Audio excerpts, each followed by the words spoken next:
My name is Desneige Meyer, and this presentation is prepared for Dr. Peter Raby in his course, Philosophy for Counselors, at the University of the Fraser Valley in Abbotsford, British Columbia. I'd like you to take a look at this glass of water. It is neither happy nor sad. Think of it as your patient. I'm going to call her Jane. Jane started out life pretty normally, and on the whole was pretty comfortable and content.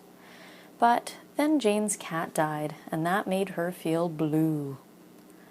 Understandably, Jane was sad because she lost her companion. This is a pretty normal reaction, and I'm sure you would agree. In fact, I suspect you would be confused if she wasn't upset when her beloved cat died. But the next day, her very best friend got engaged. Even though she should be happy, she was jealous. She was feeling envious, and she was scared. Jane had been focusing on her career instead of dating, and at her age she was starting to worry that she may never get married and have kids and make her mama proud. So there she is, envious and green. To make it worse, after all her education and sacrifice, after giving up on social time and focusing on her career, she got passed up for a big promotion at work. She was seeing red with her boss, and furthermore, she was worried about what her dad would think, what her friends and colleagues would say. She had told them all that she was going to get this great big job. To make matters even worse, she had bought herself a great big car, totally outside of her budget. Expensive, thinking that she was going to pay it with the bigger paychecks that came with that promotion. Now she's really stressed out about money too. At this point, life's pretty muddy for Jane. She's actually experiencing a bit of a maelstrom of emotions. So much so, she can't even really identify them apart from each other anymore. She's starting to lose her appetite. She can't sleep. Her body aches. She loses her will to live. She stops performing well at work, and her best friend goes and has this baby and is too busy to spend time with her. She's going into debt fast, and she just doesn't know what to do anymore. She goes and speaks to her family doctor. He says that she's depressed. Now she walks into your office for treatment. There's two different ways that you can treat her for her depression. Right now, Jane doesn't feel like herself at all, so much so she can barely see herself through her pain and emotions, all of this darkness that she's experiencing, like you see in the glasses. You can't really see her name anymore. Well, you choose the standard pharmaceutical approach. Jane's symptoms fit the DSM definition of depression. Jane insists she doesn't want to feel any more pain. She has a diagnosis and she wants to feel better as soon as possible. So you give her some Prozac. This antidepressant will work quickly. It numbs the pain, but it doesn't really make her feel like herself anymore. She just can't feel it. She's not hurting. This approach is quick, easy, and cheap. It's just not terribly effective. Let's give her a bit more Prozac. See if that helps. There we go.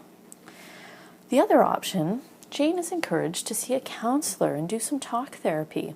He doesn't medicate her, but he listens to her story.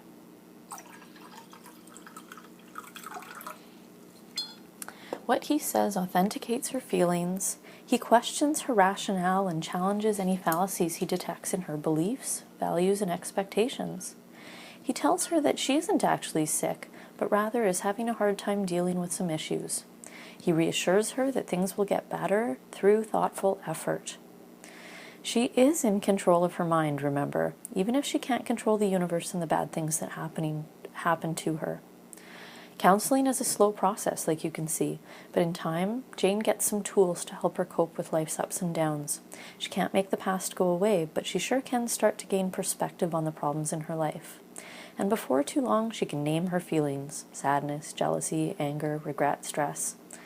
With philosophical counseling, she learns that sadness is normal, that she has been measuring her worth by someone else's yardstick, and that she has placed society's expectations ahead of her own desires. That's the kind of stuff you do in philosophical counseling. With time, even though the past didn't go away, the darkness clears and she becomes happier. Look at, she becomes herself again. But, before too long, life still takes hold and our Janes experience another traumatic event.